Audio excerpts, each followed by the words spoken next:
So today is fitting the hearth day. I'm not really looking forward to this one because it's really heavy. We've got a box lit granite hearth in front of us and it comes in 2 pieces.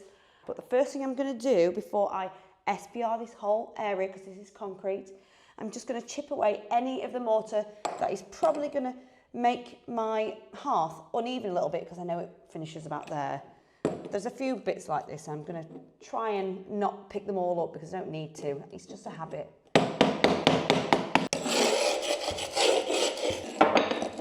A few bits there. We know it ends around here. Right, let's vacuum.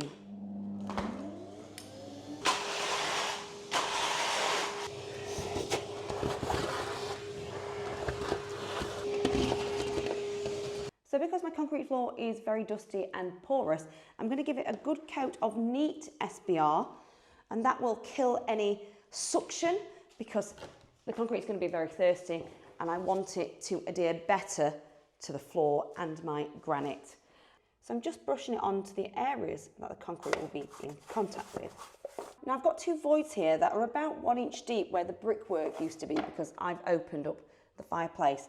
And because I think it's quite shallow, I've made the decision to fill it all in one go. So I'll have to compact these sides down first and then top them up.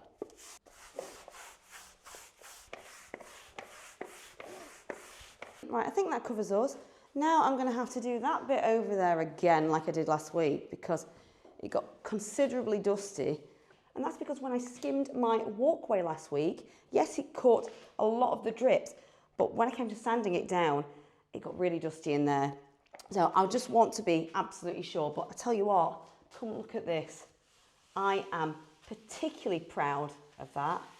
It sanded down really easily as well. It needed 2 coats. So later I want to send Mr. TCD on a miscoat mission to see what it looks like. And the other great news is, look, we've got radiators fitted yesterday. All part of the Lincolnshire County Council Eco Government Grant Scheme. And it's not just that, we've got these dotted around in almost every room. You've got to come and have a look at this. So you can just see a bit of scaffolding there. We've had scaffolding up since last Friday because some contractors came to do that. We had a team up there installing 8 solar panels. There's more to come. We'll be buying more separately, including some battery banks. These are southeast facing, but we'll talk more about that in another video. But what I need to do, maybe later today, maybe tomorrow, is while the scaffolding is up, I am going to point that chimney up there, because I know that the flashing has come away. Mr. TCD's already tucked it in, because when we installed some lights in the loft, I noticed one of the rafters was a little bit wet and it's coming from there. Anyway, let's get back to this.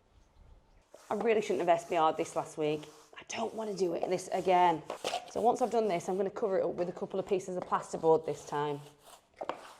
Right, so the SBR is pretty much dry. It's been, I'd say, an hour or 2. Now, before I mix my standard cement, which will be a 4:1 ratio, what I've done, because the back piece is actually thinner and I need to add more mortar there, I've marked the height of this here and actually made a reference mark inside all the way around, and that's roughly my level line for the top of that. If I go any lower, then I know I've got to raise it. So we'll work on that in a minute. What I now need to do is take the wrapper off the main hearth bit, offer it up and draw a line around it and take it away, and that's our little reference of where we need to put the sand and cement there. There's no Stanley knives here. Oh, that looks shiny. I'm trying to keep this intact just in case I need to use it as a protective sheet. Look at that. That looks lovely. Well, you've got some polishing to do. So if you look underneath, there's a void there. So what I'll be doing is bedding mortar over there, and hopefully it will come into contact with this and keep it firm evenly. You've also got the supports here that hopefully prevent the hearth from cracking. Now me and Mr. TCD will offer it up to there. I can draw around it, then I know where to roughly put my mortar. Now I measure the gap either side of the hearth to get it equal to the chimney breast. Yeah, it needs 5mm. So now we've got it even to the chimney breast. I'm just marking a reference point where the ends are for when we do put the mortar on and we put it up, we don't have to keep measuring. And now I'm drawing around it, roughly, with a piece of chalk. That'll do. So I forgot, we also need to unwrap the back piece as well, because I don't want to lose time while the mortar is ready. I hope that polishes up nicely. When it came to mixing sharp sand and cement, I found many forums suggesting 4:1, so that's what I'm doing in my mixing tray and aiming for a wet to medium mix.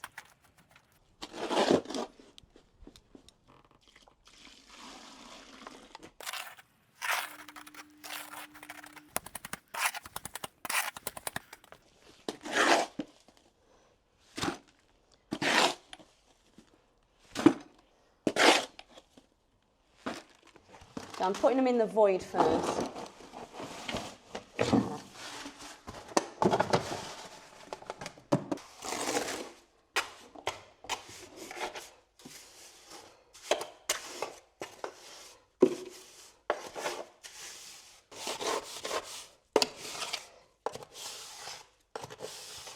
Then I add more and spread it out, but I quickly realised I might run out of sharp sand for it all. Yeah, definitely need more than that. But the second batch was a bit sloppier, so I'm trying to rough it up into peaks so I can squash it down with a granite while making it level. So I'm wetting the back, so hopefully it adheres better. This is the unpolished side. Yeah, I'm gonna walk around.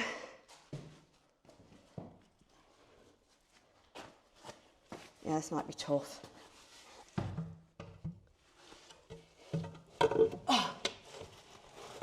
Right. It's definitely too high, so hopefully I can work with that. If I wobble it down, at least I can tinker with this and take it. This is going to be the hardest bit. I don't think I can, there's too much in there. So out it came again. I just compacted too much in and had to remove some, then worked on roughing it up again while avoiding any high spots. I'm sweating like a pig. Woo! I'm hoping there's enough to play with. Get some peaks.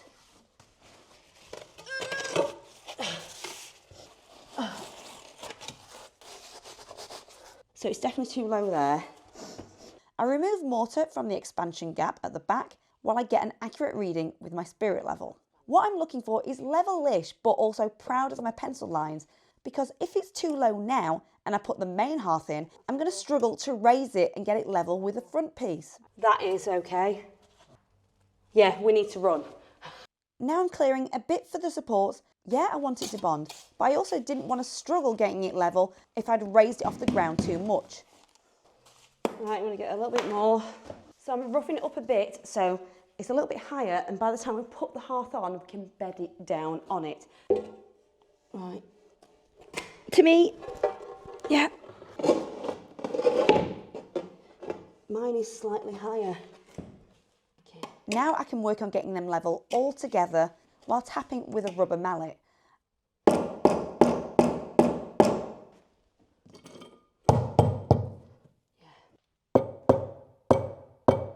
Then work on removing excess mortar around the sides with a trowel and give it a good clean. So the hearth is done now. Yes, it took a while to get that back one as level as we could. Slightly proud as well, because then we could put this one against it and then mallet it all level together. It was very stressful, this back bit. I had to get Mr. TC to help me lift it up while I put some in. It was a bit awkward, but now, while that cures, I've read it takes up to a month for that to fully cure before you put anything down. Let me know if that is wrong. We won't be putting a fire on there yet. Now we need to mix 3:1 for the void under here, and Mr. TCD has been miscoating my work, and it's looking stunning. I'm very happy. And it's got 2 miscoats on it so far, so while that's drying, I'm going to go out and do my mix. So my sand and cement is mixed. I'm now going to take these off.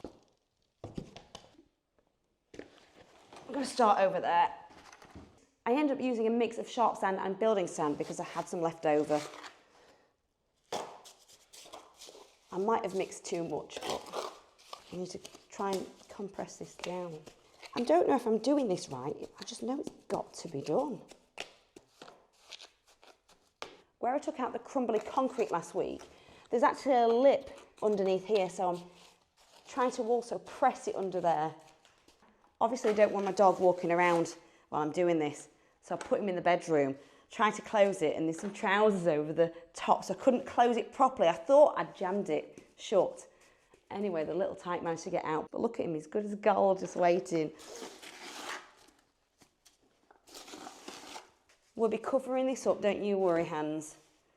I'd crammed in as much as I could, then started working on getting it level with the trowel while removing any excess. And because this is all open plan, I had to dog-proof it overnight with some CLS and offcuts. So while that's drying, I'm going to take advantage of the scaffolding while it's here, because it could go any day now, to go up there and do some pointing and hopefully trap that flashing in place. I don't want to drop anything now. I don't want to drop anything. I've got a little gate here. Whatever you do, don't look down. If I fall, I just tumble onto here. While I'm up here, I completely forgot. Another company came to actually put some bird netting there. That wasn't there the other day. Right. I'm trusting how safe and secure they've put it up. Oh, I don't like this at all. They do some serious squats.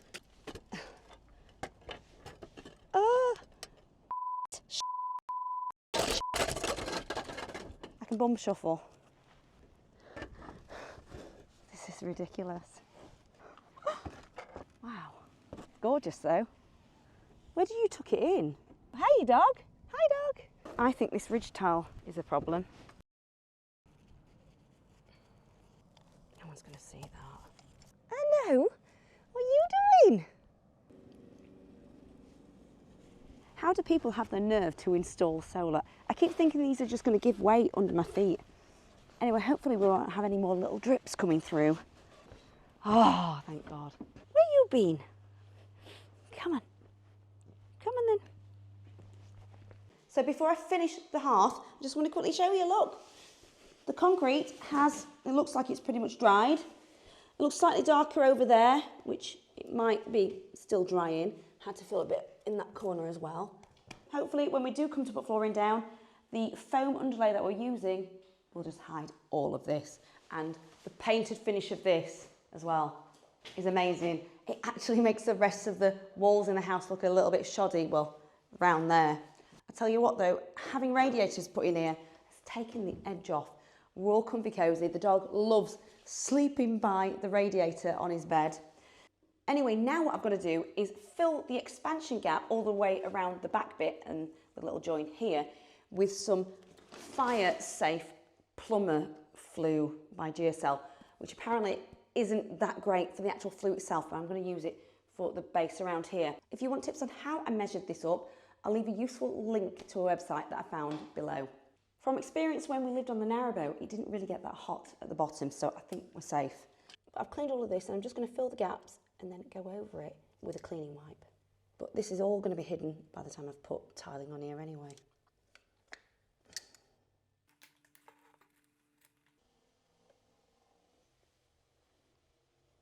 I'm using cleaning wipes instead of washing up liquid solution.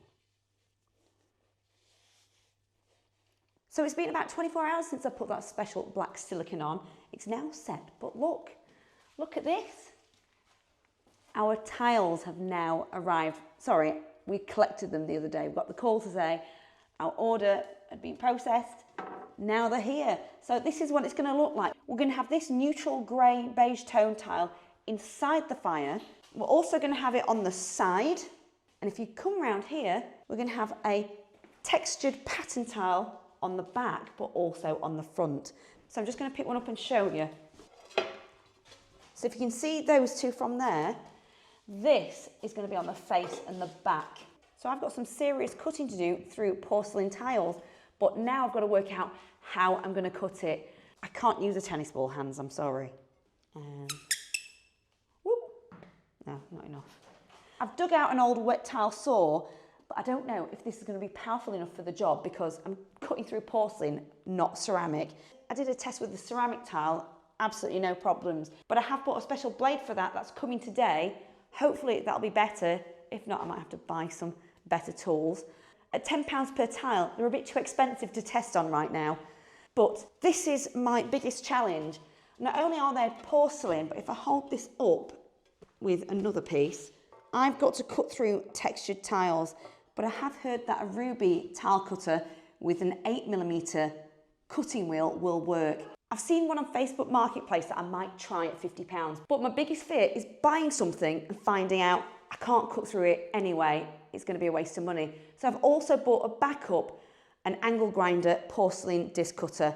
Anyway, if you've got any recommendations on which tile cutter you recommend that isn't costly, let me know. And I've also got some space grey tile trim to butt them to it. So if we put that there, that's what it's going to look like, but it is definitely nicer with the textured ones. Anyway, I best get back to doing research on cutting porcelain tiles and what adhesive I need to use. It's a whole different kettle of fish. And hopefully I'll see you in my next one. Thanks for watching. Bye.